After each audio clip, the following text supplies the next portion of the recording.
Жақсы әйел. Бұл сөзді айтушылар да, армандаушылар да көп.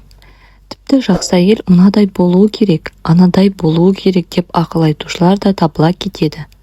Расында, жақсы әйел қандай болуы керек?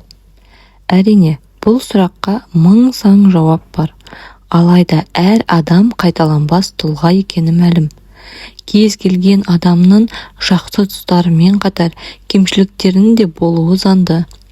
Отбасының беріктігі де сол екі жанның мінез-құлқына байланысты. Әсіресе әйел затының. Сол себепті сүйікті жар, сыйлы келін, аяулы ана атанып, шағыңыздың берік болуына септігін тигізер келесі кеңестерді ұсынамыз. Сонымен жақсы әйел, біріншіден, ызыңдамайды.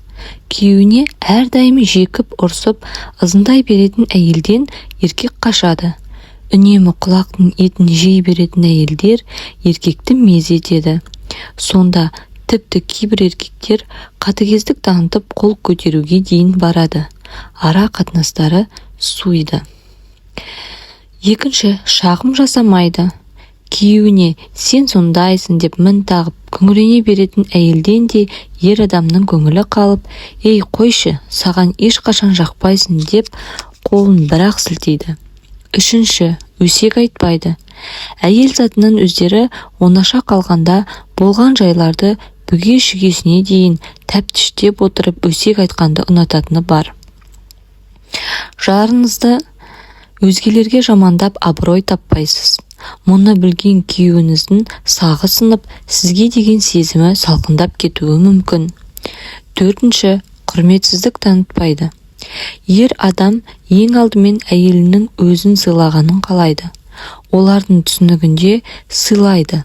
Демек, мені жақсы көреді деген қағида қалыптасқан. Сыйластық оның пікірін бағалау, ақылын тыңдау, сөйлеп жатқанда сөзін бөлмеу, маңызды шешім қабылдағанда еріңіздің пікірін бірінші орынға қою деген сөз. Бесінші, өзгелерді күйеуінен жоғарғы орынға қоймайды. Ер кісі отбасының басшысы. Сондықтан әйел отағасы деген сөзді жадында мықтап ұстауы тиіс.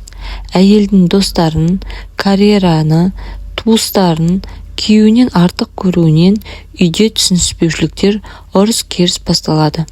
Кез келген ер адамға жылы жүзді, жайдары, мейірімді, қолы ашық, ерінің айтқанын тыңдай отырып, ақылшысы әрі сырласы бола білетін әйелдер ұнайтынын естен шығармаңыз.